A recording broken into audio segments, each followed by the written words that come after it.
Habibe Millat, député du Bangladesh, président du groupe consultatif de l'UIP sur la santé et co-rapporteur de la résolution de l'UIP, à faire sa présentation.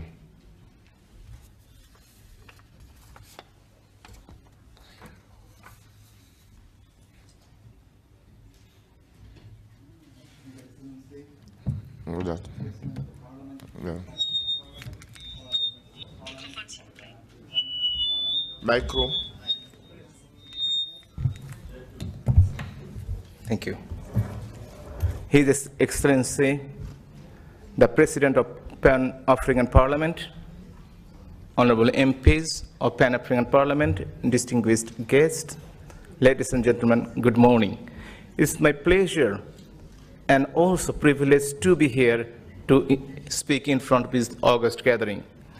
I'll be speaking about parliamentary commitment of universal health coverage. As you know, the global organization of the IPU is taking a resolution on universal health coverage. And thus I'm here to explain. I'm sure you know about universal health coverage, but still, I will say that about half of the population of this world doesn't have full coverage of the emergency health services. Over 100 million people being pushed to extreme poverty every year due to health expenditure. And over 12% of the population spend 10% of their household budget on health. In the global trend, if you see, the next slide, please. If you see that there is a out-of-pocket expenditure, there is up to 80–85% in some countries, and some countries' standard is about 20%. So about 122 million approximately are pushed to be poor due to household expenditure. Next one, please. Next one. All of us know about the universal health coverage. It's nothing new to us. As you see, the Almaty Declaration in 1978 that said that health for all. That means we need to get the health coverage for everybody in the world. The universal health coverage is the same. That is the quality health care for everybody without financial hardship. But if you see that, but the coverage of the worldwide is around 60%. So we need to extend the coverage of the universal health coverage to uncovered people. And also, we have to increase the services to give the quality health care to each and everybody, leaving no one behind.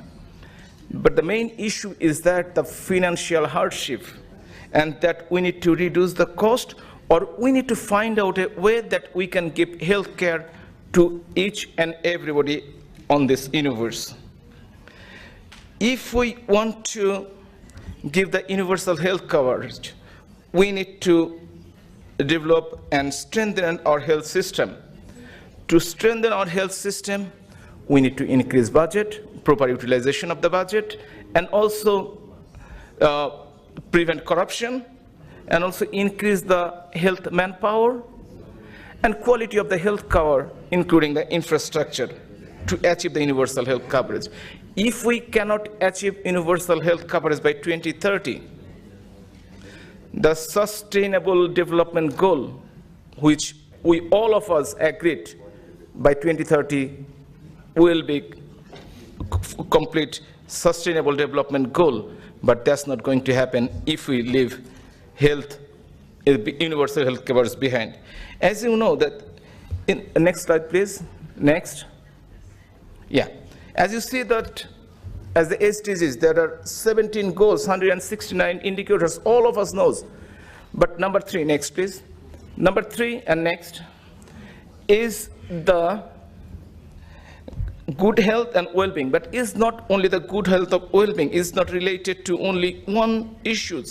It's related to no poverty, is SDG 1, for quality education. Number 5, gender equality. Number 8, economic growth. And number 16, inclusive society. So if we implement universal health coverage, without universal health coverage, we cannot fulfill these agendas. So we must act on that. Next slide, please. So we have some commitment as the IPU. As you know, in the past, we have taken several resolutions on women, children's health. In Kampala, in Africa, in 2012, we had taken a resolution on access to health as a basic right, the role of parliaments in addressing key challenges to secure accountability for women's and children's health, which has been addended in 2017, giving, added to a few points. And we have also commitment in 2016 for the women, children, and adolescent health. Next, please.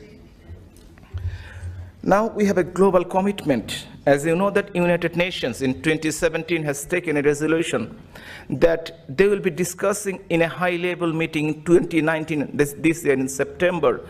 All the head of the state and head of the government will be discussing and taking a resolution for universal health coverage. And Interparliamentary Union, the global organization for the parliament, is taking a resolution in October 29 in the 141st Assembly, which will be held in Serbia in October this year. Without the help of different organizations, only government or parliamentarians cannot do that. We have to work together. That's why IPU has a, next slide please. IPU has a MOU with WHO. WHO Director General Dr. Tedros and Martin Chongung from the Secretary General of IPU signed a MOU in October 2018 to promote well-being for all throughout the life, that is universal health coverage. And on behalf of Bangladesh Parliament, next slide please. On behalf of Bangladesh Parliament, I presented in the Democracy and Human Rights Committee a presentation on universal health coverage for a resolution, achieving universal health coverage by 2030, role of parliaments in ensuring right to health. And that has been accepted in the Democracy and Human Rights Bureau. And then we had a discussion among the different 176 national parliaments, and they have accepted last October to discuss and propose for adoption in October this year. And IPU has also identified and appointed 2 co-rapporteurs, one from Europe, Mr. Christian Lord from Switzerland Parliament, and also Ms. Mariana Carvalho from South America, that's the Parliament of Brazil. And this, we had a parliamentary debate, 140th of Assembly of the IPU that was in last month in Doha. And after getting all the inputs from all the parliaments from the world, then we will draft a resolution will be circulated to you. Next slide, please. As you know that we have few commitment, and you know that in the preamble of the IPU resolution, we want to include key messages that will guide our path towards the achievement of universal health coverage. Universal health coverage is the realization of human right to health, as stated clearly in the WHO Constitution, the Universal Declaration of the Human Rights, and other rights and other human rights instruments. Number 2, that is a political choice. Actually, if we do not have any political commitment, that is not going to happen. So political choice is very important. To pursue the universal health coverage requires strong political commitment at the highest level, including parliaments, government, ministers, civil societies, and we have a critical role to accelerating progress towards the universal health coverage as a social contract. We have to progress. Number 3, progress, as you saw, we have given 10 points there. Progress towards universal health coverage required effort to meet beyond the health sector to address the political, social, economic, and environmental determinants of health. Number 5, we mentioned that primary health care is the foundation. Everybody knows without primary healthcare system is incomplete. And number 5, and quality is a core of universal health coverage. So we need to have quality health coverage. And without financial risk protection, universal health coverage is not possible. So we need to have, as you know, that we have to give health protection. If we implement universal health coverage, we saw reducing maternal mortality and reducing child mortality. 11% economic growth has happened over the last 15 years. And we have to invest. Doesn't matter which country we are from, we are poor or rich, we have to invest on health to get good return on health, And also there is the interconnectedness between the health security and universal health coverage. As we are talking about Ebola and other health emergencies, we cannot leave anybody behind, especially the vulnerables. We cannot do that. So we have to focus on each and everybody in the society. And that's why we need universal health coverage. Now the role of the parliamentarians, what we can do about that, really. We are the representative of the general population, general public. We represent them. We need to hear their voice. As they have voted for us, we have responsibilities. Healthcare is the one of the basic right which we have to implement. We can make legislation to protect their health. We can see the accountability and oversight and also monitoring. Our voice is strong as a parliamentarian, as a public representative. And we always can speak, act as a pressure group to increase budget. Next slide, please. And also advocacy, what we all the time we'll do for the good causes. So next slide, please.